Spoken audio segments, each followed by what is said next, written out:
Física com o professor Thiago Olival aqui, questão 100 da prova azul do Enem, no segundo dia. Vamos lá. Vou ler aqui, porque essa questão é um pouco maior e acho que requer um pouco mais de atenção. Beleza? Vou dar um zoom aqui. Então ele está falando de um miroscópio 3D. O equipamento ilustrado na figura de dimensões apresentadas no esquema e composto por dois espelhos côncavos E1 e E2. Então, quais são os espelhos côncavos aqui? Esse E1 aqui, que é esse espelho aqui, e E2, que é esse espelho aqui, que ele está cortado aqui, né? Então, um buraco aqui, e está representado tridimensionalmente por essa forma aqui de disco voador, que é o E1 aqui nessa posição aqui, e o E2 aqui. E o furo tem o nosso lobinho sendo representado aqui. E1 e E2 apoiados um sobre o outro por suas bordas, de tal forma que o vértice de E1 coincide com o foco de E2 e vice-versa. Na abertura circular de E2 é formada uma imagem tridimensional de um objeto posicionado sobre o vértice de E1. Essa imagem é formada a partir dos dos raios procedentes do objeto, refletidos por E2 e E1, respectivamente, conforme o esquema. Os observadores julgam visualizar o objeto quando estão, de fato, visualizando sua imagem. O efeito só é possível porque as superfícies de ambos os espelhos são de extrema qualidade. Beleza?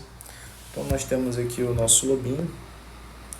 E vamos partir aqui para o comando da questão, né? A natureza da imagem formada e a distância vertical entre cada ponto e seu correspondente ponto imagem é de quanto? Então, pessoal, vamos lá. A gente tem dois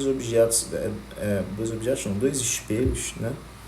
Um objeto real aqui que reflete os seus raios e culmina aqui numa imagem. Bom, se você está enxergando ela aqui em cima, aqui, na representação realística dela, significa que só tem uma hipótese para ela, que ela é uma imagem real, beleza? Senão você estaria enxergando ela abaixo do espelho, sei lá, uma posição aqui ou aqui.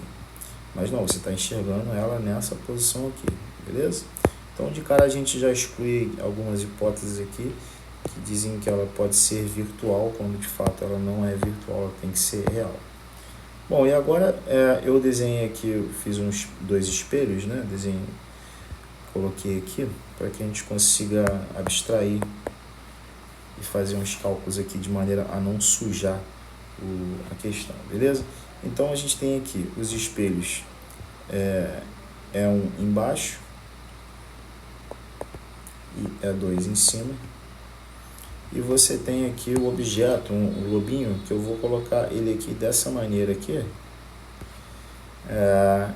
escrito em azul, exatamente sobre o vértice do espelho, né? Quer dizer que ele passa aqui exatamente sobre o eixo do espelho aqui, que eu vou desenhar ele aqui. Bom, não ficou 100%, não vou... eu vou só escrever o nosso lobo, que vai ficar aqui, nessa posição aqui. Bom, em segundo lugar, eu vou botar um furo aqui no nosso espelho 2 aqui, porque de fato ele está furado, não é isso?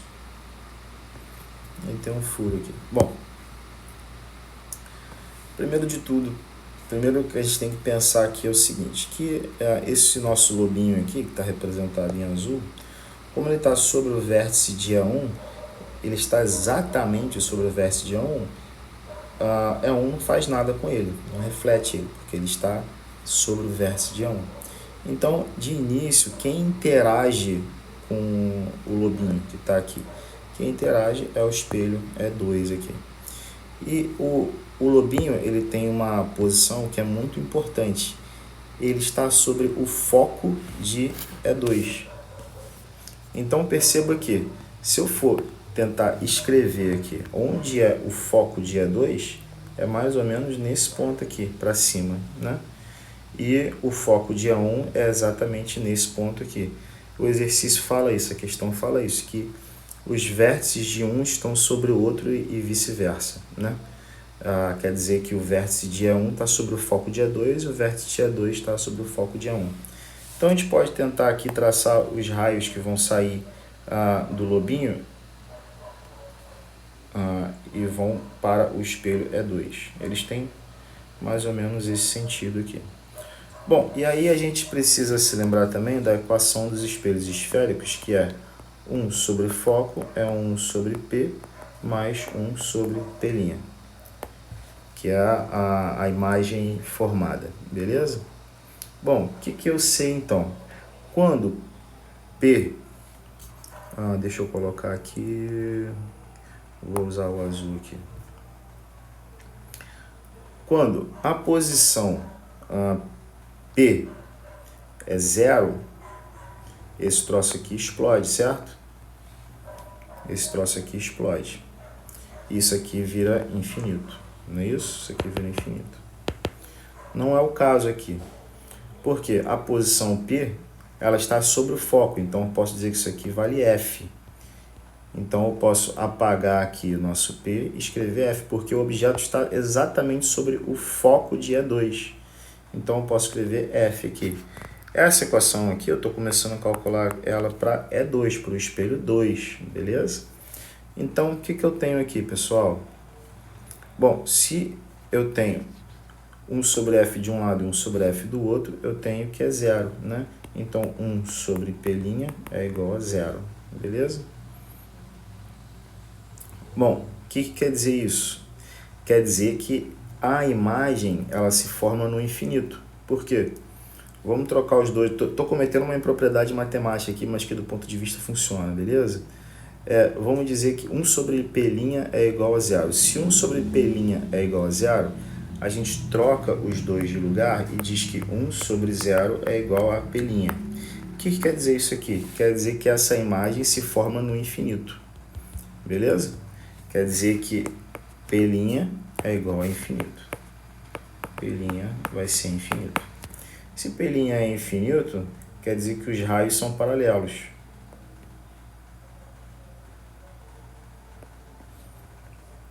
Tá bom?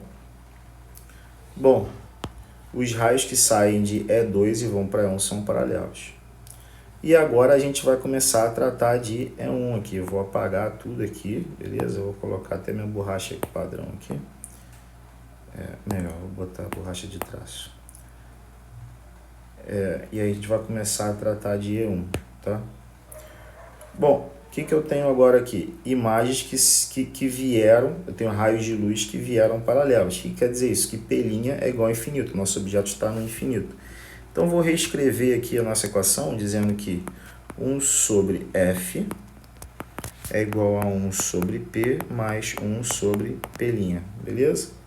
Bom, se eu estou dizendo aqui que o meu P está no infinito, então isso aqui vai a 0, beleza? Então, 1 sobre F é igual a 1 sobre... Aliás, perdão, é igual a 0 mais 1 sobre P'. O que quer dizer isso? Que F é igual a P'. Bom, do ponto de vista prático, quer dizer que a posição da imagem real formada é exatamente sobre o foco de E1. Isso aqui para E1, para o espelho 1. Então, esses raios de luz aqui, eles vão bater no espelho E1 e vão se formar exatamente sobre o foco E1 aqui, que é esse ponto aqui. Então, o nosso lobinho vai formar exatamente sobre o vértice de E2, beleza? Bom, e a gente sabe qual a distância entre o vértice de E1 e o vértice de E2, que é o quê? A gente tem aqui que a distância do vértice até essa região aqui é 3,8 centímetros. Essa distância aqui também é de 3,8 centímetros. Então, na prática, a gente vai ter o quê? 3,8 mais 3,8, que é igual a 7,6 centímetros. Então, no final de contas, o lobinho, a imagem real do lobinho vai se formar aqui, que é uma distância de 7,6 centímetros em relação ao lobinho original. Então, a gente consegue responder a questão aqui porque a imagem formada ela é real e ela tem valor de 7,6 centímetros, beleza? É uma questão meio enjoada, meio chata, mas eu espero que você tenha entendido aí aquilo que eu propus a ensinar, beleza? Se você tem alguma discordância, alguma coisa para acrescentar, alguma coisa para reclamar, para falar, me chama nos comentários que eu vou responder, valeu? Grande abraço, tchau, tchau.